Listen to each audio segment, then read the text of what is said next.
Hey, Gavin. Hey, Louie. So what's your favorite scary movie? The Sound of Music? Too Okay, many or nouns. wait, let's take it back. Gavin, did you know that you're the music of my heart? Get out. Leave. I couldn't Done. even get through it. Okay. We're gonna talk about that movie later, and will I cry? Who knows? Who can ever be sure? Everyone knows. I'd never seen it before, so Well, everyone knows that I have a song in my heart, a spring yes. in my step. So We know you're gay. It's okay. well, You don't have to well, remind us. okay, literally at work today, everyone's like, Louis, you always have a song. Like, like when gay people are like, oh yeah, Yeah. I'm going to Florida to Sheryl Crow Soak Up the Sun. Like, I do that all the time. And and they're like, oh my God, you always have a song. And I was like, yeah, it's because I'm gay. Like, I don't know why my brain works this way. I just like do. That's just it. This is. I was having a conversation about they're bringing Dog Day Afternoon back to Broadway and or making it a play on Broadway, and somebody's like, I don't think it's a musical, but like a musical thing, and I was like, you're actually not allowed to use that as a term for homosexuals anymore. It's not like that's How dare you? That's so nasty, so rude. Hi everyone, welcome to the Mixed Reviews. We are a film podcast where we take a film subject such as an actor, director, or a mini genre. We take an entire month. We learn as much as we can. We watch as many movies as possible, and we take all that information, we give it back to you, and then we tell you what we like and what we don't like. Yes, the reviews are mixed. That's the name of the game. Okay, baby. Usually it's just me and Gavin here, but not today. No, no, Nuh-uh. no, no, no. We brought a very special. A new bombshell has entered the villa. Yes, and she is so qualified for this subject. I asked her a very long time ago who she would love to cover. Wes Craven was at the top of her list. Joining us now is an author, a playwright, a podcaster herself. It's Sharai Bohannon. Hi. Sharai, this has been such a long time coming. I was on a podcast with you through our mutual friend Chels Yeah. 5 years ago. Yeah. Yes. Friend And of the we pod. We usually meet up on Chels's podcast, but she didn't schedule us together last year. And we were talking No. about that and how Chels failed us. We love you, Ugh. Chels. But like, Oh my where was our God. episodes last year? Yeah, she will hear it from my lawyer. My lawyer liked that. Yes. Listen. I'll send her a copy of the lawsuit. We're so excited for you to be here. I was just texting Gavin, like, what a fun, kooky watch time I had for this episode. Like, my God, the vibes were all over the place, but it was amazing. Before we jump into the spooky, scary skeletons that Gavin has dug up for us, this episode, we have a little bit of old business. The last episode, it was our year in review, year recap. And we talked about a plethora, a bevy, some might say, if you're gay, movies. And Gavin, you told me we have a comment from someone who was talking shit, maybe? Not about the show. Not about No, the, not never. about us. We got a Mhm. comment actually on our TikTok, and yes, I'm aware none of us should be using TikTok. It's very bad and whatnot. Very bad. Very bad. But also we do get a lot of views through there, so I'm hoping that maybe brings Yeah. somebody in from the audience. Anyways, somebody left a comment about our review of Twinless, and they said, this movie pissed me off. It didn't improve the stereotype that homosexuals aren't normal. It was a good movie, but it gave a bad narrative to a false stigma we are trying to remove. And the only reason I wanted to read that was because I understand where this person's coming from. I completely disagree with what is being said. I think it is. First of all, I'm not aware of the stigma. I guess the stigma is falling for a straight person, and like Right. So he's saying the stigma that gays are not normal. right. And Okay. and I don't know. I think Sharai, you were like, okay, yeah. what is the math? So, like, I saw that one on the writer at that award show where she's just like really like off her ass and she's just like become a meme. Because I'm just like, Yeah. 2 + 2. Like, Yeah. Right. Okay. Exactly.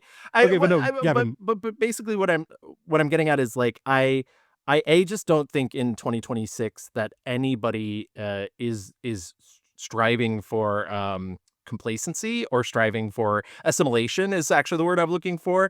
And I think queer culture is like too important to be like drilled down to be like, we're normal, like quote unquote, what is normal. Don't like that. Yeah. And then B, I also just hate this idea that like as queer people, we can't be complicated or complex or have like conflicting emotions. I think that's also a really dangerous idea that Yeah. queers in media have to be Good. angels. Yeah, Yeah. good and have to be completely right and can't be mentally complex. And I really push back against that idea. And so that's the only reason, because obviously like everything gets a mixed review.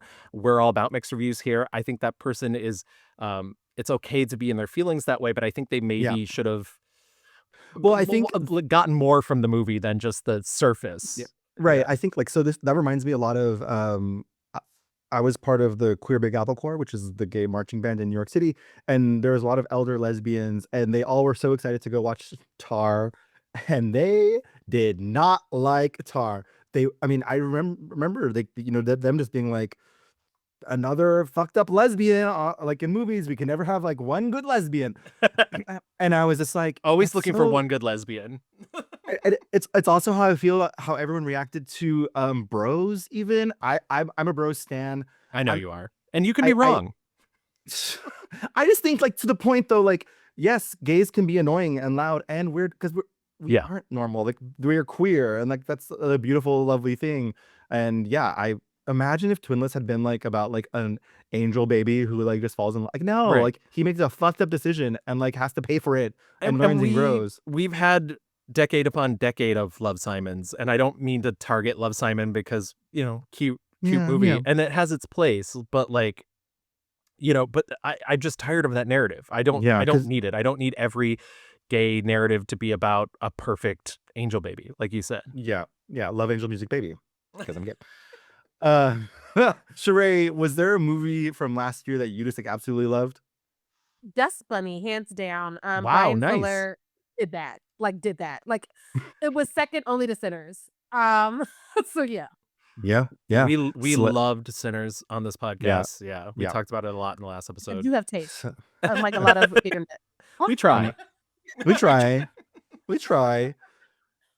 Tacky but tasteful. Great. Well, listen, we love all the comments of how people feel about all those movies. What I do love is like that, and me and Gavin have talked about this before. Like the discourse is just as important, right? Like to talk about films, to get in your feelings about like all these things about representation. Like I think that's good and important that we have more movies like this where we can like figure out like how are we feeling, why are we feeling this way. So all good stuff. Thank you for everyone who watches our stuff on TikTok, leaves comments. Literally, if you disagree, agree, get in those boxes, let us know. Okay, not me telling people to get in my box. What? That's crazy. We're just looking for one good lesbian. Yeah, one lesbian. Name a woman. Okay, so we're done with old business now. Let's move into the new business. We've already revealed we're talking about Wes Craven today. Sharai, I want you to tell us, why did you want to do Wes? Why was this the person that you thought like you need to be on the pod for? Wes Craven was my first favorite director when I was a kid. Like I learned how to read his name. And so I was very confused when I found out some of the movies his name was almost bad because I didn't understand who's a producer on those and not a director. Yeah. So I was like, my favorite's failing because I couldn't read all of it, just his name. So I blamed him for a lot of shit he was not responsible for, technically. But I think just Freddy Krueger is iconic. Was one of my imaginary friends when I was like 5. And so like, yes, I have been a Wes Craven stan account since before I knew what a stan was. Wow. And so like I'm pretty sure he's probably why I'm on the path I'm on some level, because I loved me a bad B movie as a kid, but also I knew when Wes Craven was in the chair, it was gonna be cinema. Yeah. So I was like, I can make a good movie if I get to make my bad movie first. So, Yeah. Yeah. So you've always been attracted to the kind of schlocky, kooky booky. Listen, I had tea parties with Michael Myers. I was that 5-year-old. Wow. What is the conversation like in that? I imagine it's very quiet. That's why I chose him over Freddy, because Freddy wouldn't let me speak. And even Right. as a Freddy's the child, apple. I was like, I should be the main character in my imagination. I'm sorry, Right. Freddy. And so I Right. broke up with my first friend and I moved over to Haddonfield. And that's where me and Michael started getting along. Yeah. So he's a good Exactly. listener. I I could was see gonna that. say it's important to have friends who can listen. That's Right. And you know what? Nobody's a better listener than imaginary Michael Myers. I will give you that. Yes. What? Absolutely. I agree. Freddy is a yapper for sure. Oh my god. That's like, girl, get can up that a bit. girl shut up? Yeah, Look, yeah. it's a Gilmore Girl. Yeah, exactly. He pops up in your nightmare and he's like, "Whatever happened to Shusha?" And you're like, "Freddy, quiet." Enough. Enough. Like, Gavin, do you remember what was the like your introduction to Wes Craven? oh, 100% it was a Nightmare on Elm Street. I mean, Nightmare on Elm Street's one of those it's so funny because there's the moment in New Nightmare when Nancy's not Nancy, um, Heather Langenkamp's son, Heather Langenkamp, I'm also putting in quotes because she's playing herself, is like seeing it on TV, and like that was me as a kid. Like I remember being in my babysitter's kitchen and her TV was on and Nightmare on Elm Street was on, and the shot, and it bums me out because I have a niece and nephew who I think maybe listen to this, and if they do, Nikki, turn it off. There's too much swearing. But the 117, 113, so it's okay. But she watched it and she was like, "Oh, it was really goofy, like when his arms were really long." And that shot, the Freddy's arms being really long, is what terrified me as a child. Like I still think about that. That like lack of physics is frightening to me. And so that is like burned into my brain. And then as I got older, as I became a teen and started realizing like what an auteur was and what a director was and what their job was, I was like, oh, I need to see more of his movies. And that's what got me into the like backwards looking and like Last House on the Left. And Gavin's like really deathly afraid of anyone who's all limbs. Just Yes! like, oh my God. Well, it's funny because I watched that as a kid and I was like, I want to be Tina. I want to get dragged across the ceiling and have all the blood and I'll have a moment and I like death. Like different kids.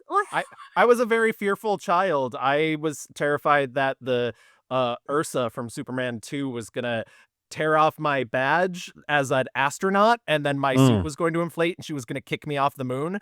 And my mom was like, there's so many steps that have to lead to that. First, you have to be good at math to become an astronaut, Gavin.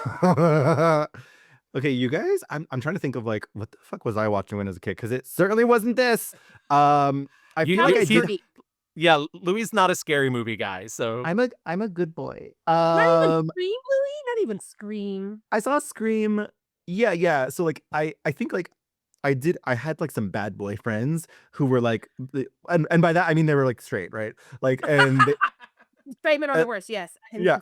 And they wanted to watch like all the slasher stuff, and I was like always really scared. And so I didn't know that Freddy Krueger and Nightmare on Elm Street was a Wes Craven joint. I was just like, this is really scary. I want to say the first one I saw was the second one, which was very sexually confusing for me. And but then when I got to like I guess middle school-ish, high school. No, it was definitely middle school. I definitely watched the Scream movies. Too young to appreciate them. And again, I saw like Wes Craven Presents. I was like, who the fuck is that? What does that mean? I didn't understand. So it wasn't until later, like, you know, and I will say, like, doing the show, watching his movies, like, and now I'm obsessed with like the Freddy movies. Like, I think they're so funny. And like, and I will say, especially doing this episode, I'm like, you know what? Wes Craven really was that girl who was like, I want to make a little trick. I know some tricks with my camera. Yeah. I can do a little trick from this. I can do that. Like, she was the girly who was like practical. Like, it's kind of astounding how he was pushing the form of movie Yes. making. Like, very few directors have this kind of hit list because even his bad movies are better than a lot of good directors at their best. Let's just be honest. I'm like, is this good? No. Did I have fun? Yes. Yeah. Um, I actually think that's very true because there are even some of these that I'm like, you know, I didn't love, but I had like a really good time. I mean, I think of Swamp Thing, which I actually think is probably a pretty bad movie, but like I had fun with it. You know? Uncle Wes was good about understanding the assignment, which is why Yeah. when he got around to Music of the Heart, which is not my favorite movie of his, it's his passion Right. project. I'm not going to piss on it as much as I would like to.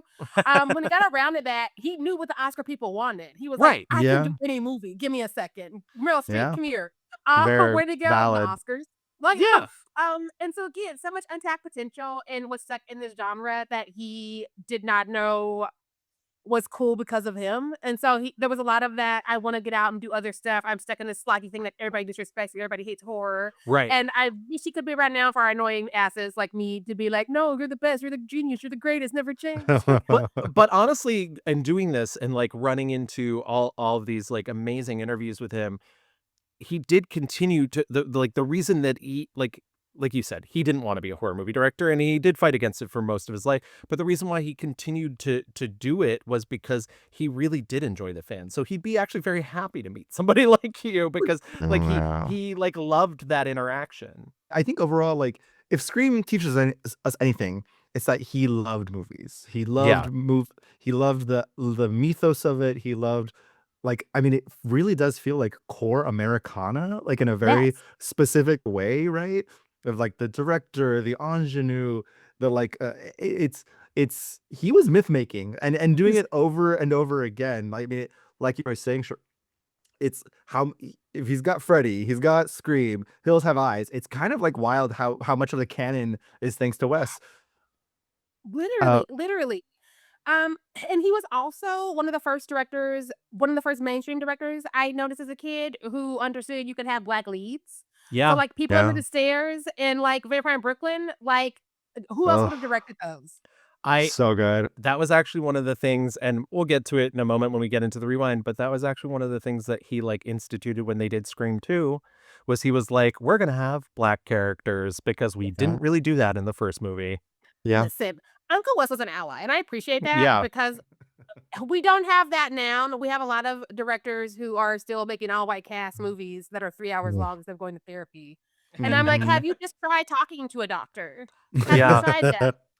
Okay, I'm already obsessed with the way this is going. Let us get into the rewind and learn more about Uncle Wes.